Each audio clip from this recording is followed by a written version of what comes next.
So much has happened in the past 48 hours in Nigeria, from the killings in a church in Ondo State to the confusion coming out of the ruling party, All Progressives Congress, APC. The attack on the church in Owo, the hometown of the state governor Rotimi Akeredolu, came barely a week after the prelate of the Methodist Church of Nigeria, Bishop Samuel Kanu Uche, was kidnapped in Abia State by gunmen. The governor of Ondo State has promised to make those responsible pay for the heinous crime, while the president, Muhammadu Buhari, has condemned the act, saying, in quotes, "No matter what, the country shall never give in to evil and wicked people, and darkness will never overcome the light. Nigeria will eventually win," end of quote. As the country mourns the slain worshippers in Sunday's attack, the APC will still have to move on with its presidential primary scheduled for today. Joining us on the show this morning as we discuss the Ondo church attack and also his thoughts on the APC presidential primary is Chief Olu Falae, former secretary to the government of the Federation, SGF, and former finance minister. Good morning, sir. Welcome to the morning show. You once said that Nigeria is at war with itself. Well, what are your thoughts on what happened in Owo on Sunday and the spate of killings across different parts of the country? Well, thank you very much indeed for inviting me to this program. Well, yes, thank you very much indeed for Nigeria was at war with itself.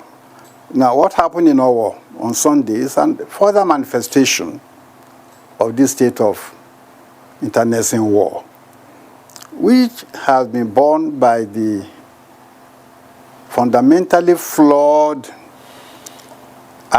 political arrangement in Nigeria, where we have just one single police force pretending to be policing a nation the size of Nigeria. Yes, and the complexity of Nigeria. The size of the Nigerian police today is less than the size of the Indian Railway Police. The police force of Indian Railway Corporation is bigger than the Nigerian police force. So how can we expect the Nigerian police force to single-handedly police Nigeria effectively, particularly in these days of extremism and unprovoked violence across the world? You are talking about the police. Are you recommending state police as an option? Or you will recommend that vigilante groups like the Amotekun will be the best option for Nigeria to adopt across the various states of the Federation? Equivocally, I recommend, I've been recommending for many years, the establishment of state police and local government police as well. When I was a child here in Akure Native Authority had its own police force, and the Western region had its own Western Regional Police Force, and we also had the Nigerian Police Force. We had 3 police forces in the colonial period. But when the Civil War came, the other 2 police forces were abolished, and the personnel were given quick training and absorbed into the Nigerian army. That's what happened. So the sooner we return to what made sense in the colonial period, the better for us. The establishment of Amotekun was as a result of failure for the powers that be to agree to states having state police forces. I believe, and I've said so in my book, The Way Forward for Nigeria, that any government at whatever level, federal, state, local, possesses inherent powers to have a police force to enforce its enactments, be they laws or regulations or bylaws. Even universities and institutions have police forces abroad. I don't know why it has become such a huge issue here that states should not, as a matter of course, have police forces. State police forces should have been in establishment since independence. That's the truth of the matter. Parties are conducting their primaries before the deadline given by INEC. What would you like to say about this issue of state police and how it's linked with constitutional amendment? The conversation among certainly the two main political parties, of which you are not a member, you're a part of the third force, but the conversation has largely been around zoning and rotation. But I'd like you to also address a lot of the fundamental issues that need to be missing in political discourse as we seek to elect a new leader for Nigeria next year. The issue of constitutional amendment so that we can have a police force is just one. A state police force is just one issue. Well, you know, my position is not about the minor ops that the National Assembly has been carrying out, tinkering with the Constitution and saying they are amending the Constitution. What Nigeria needs, must have, and will have is a new Constitution that addresses fundamentally the flaws in this system. Fortunately for us, President Jonathan, after a lot of hesitation and dithering, agreed to set up a conference in 2014. I had the privilege to have been a member of that conference. And when I got there, I was elected unanimously to lead the Yoruba delegates from Ogun, Lagos, Oyo, Osun Ekiti, Ondo, and the Yoruba delegates from Kwara, Kogi, and the Shekiri from Delta. So I was in the very center of operations at the conference. And at that conference, all the knotty issues plaguing Nigeria were discussed. Of course, there was a lot of disagreement, argument, but at the end of the day, we reached consensus on virtually all of them. And we passed over 600 resolutions by consensus. By that I mean, not a single person raised his or her hand to press for a vote on any matter. That report is with us. In fact, the draft constitution based on the report, this is it. It's available to Nigeria to take as a working document and give us a new constitution. This nonsense about amending constitution is a complete waste of time. It's a complete waste of time. So we have no excuses anymore. The problems engulfing us should convince all of us that this constitution has failed. After 62 years, we are getting not better, but worse. In terms of poverty, unemployment, insecurity, etc., etc. It has not worked. We should have the courage and the honesty and the nationalism to agree to that, and let's have a new constitution. Yes, that's the answer. Not all these amendments. I'm not interested in those amendments. All right. Thank you so much. I've got two questions for you. With all that you're seeing around, with all this insecurity you're seeing, your farm has been attacked a couple of times. You felt the brunt of all of this. Do you think we are building a nation that is sustainable with all that is happening in Nigeria? And secondly, I'd like to ask you, you were presidential candidate in 1999. No, wait. Okay. Let's take one at a time. Okay, sir, okay. Go ahead, answer the first one, sir. We are not building a sustainable country. We are not even building any country. On the contrary, we've been deteriorating. National unity is at the lowest ebb. Therefore, the question of building a sustainable nation does not arise, cannot arise in this situation. Until and unless we return to the political covenant reached before in London before independence, which gave considerable autonomy to the regions. But unfortunately, when the military took over in 1966, they threw away the constitution along with that consensual covenant that sustained Nigeria. We must return to consensus as the foundation of a new constitution.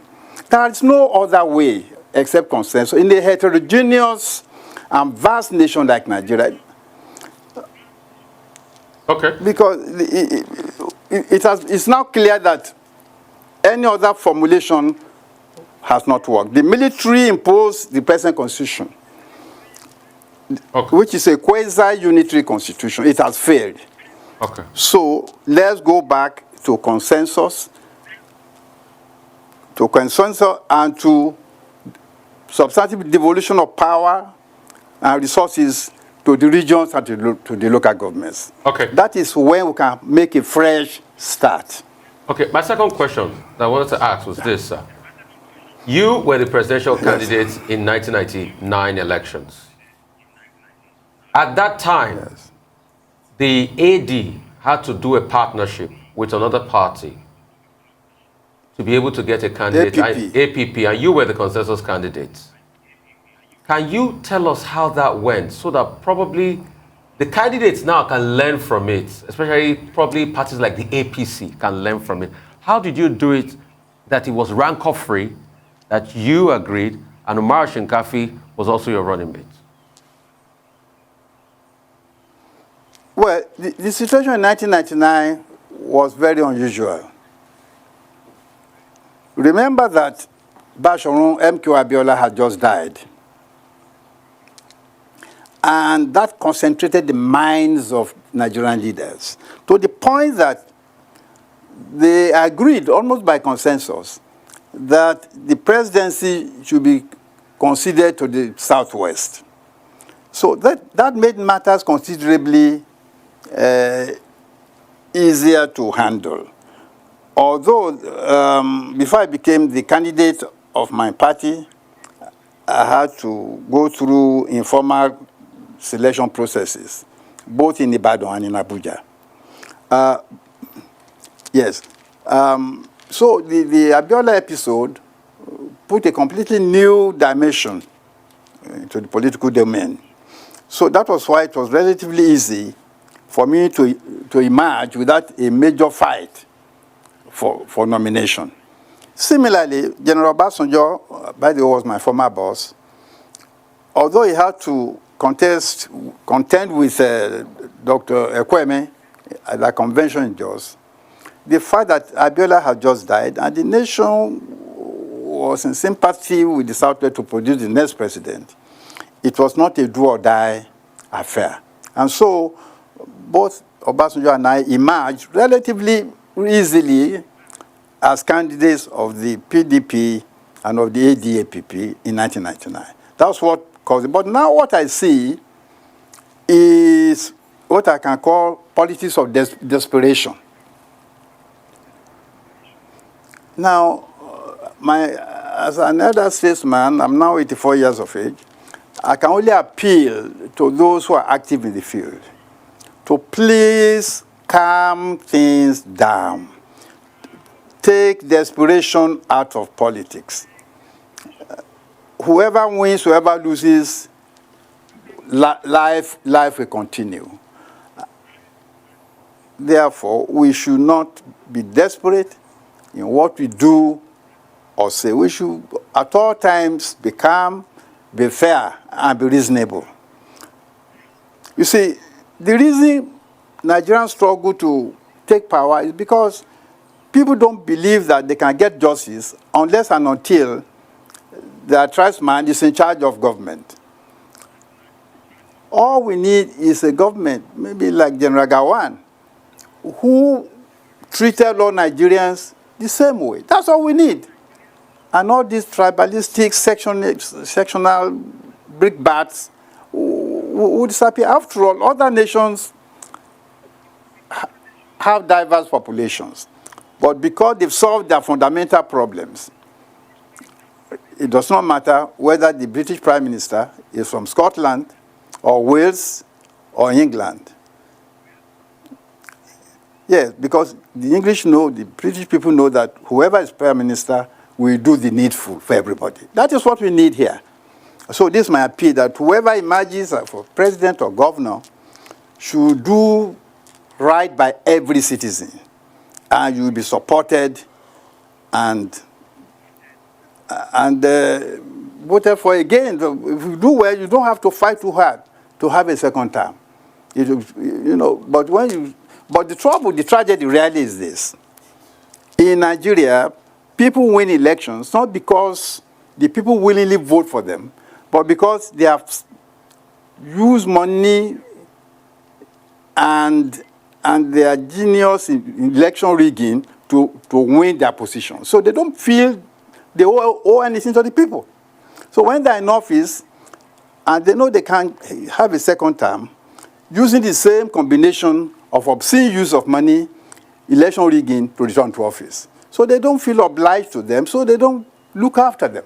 So there's been a disconnect between the people and governance. So I'm appealing, let's allow the people to elect you, vote for you, so that you can remember them and take care of them when you're in government. If you don't do that, this crisis will continue.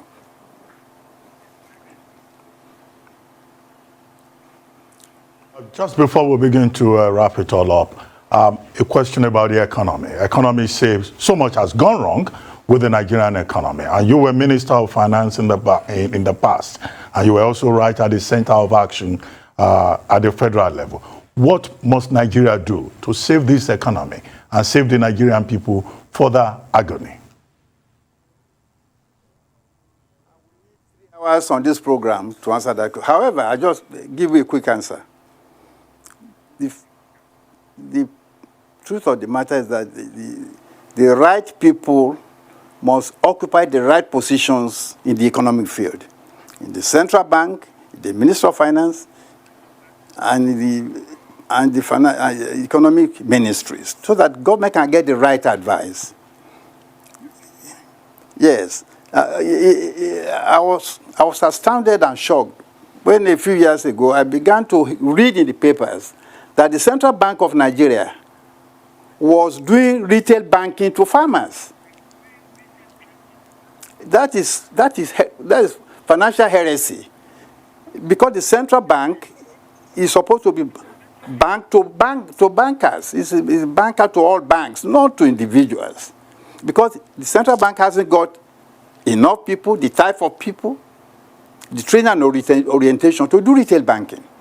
So when the central bank puts out a lot of money that it cannot get back, problems begin to arise. And when we cannot deal with the security situation, agricultural production is negatively affected. As you said earlier, I was kidnapped for 4 days. My farm was attacked again and again. But for the fact that I'm who I am, a stubborn one who will never give up, I will have given up farming. So these are the issues. And then the interest rate is just not right. And power, which is a very good proxy for economic development, remains a problem of Nigeria. I remember in 1970, in the Third National Plan, 1965 to 70, we projected that Nigeria needed 6,000 megawatts of electricity at that time. Today, we are still struggling with 4,000 or 5,000 megawatts, 30 years later. That tells you why we are where we are. So the question of insecurity must be addressed through state police and other security measures. Power must be made available, must be steady and affordable. And the interest rate regime must be addressed. You cannot be lending at 25% to people and expect them to use it to produce goods that can be sold for profit. These are the anomalies and malformations in the economy. So as I said, we need a very long period to address these issues. But the fundamental is that those who control the key economic organs are not doing the right thing. Most of the time. I'm not saying all the time, but most of the time. Well, thank you so much for your time this morning, sir.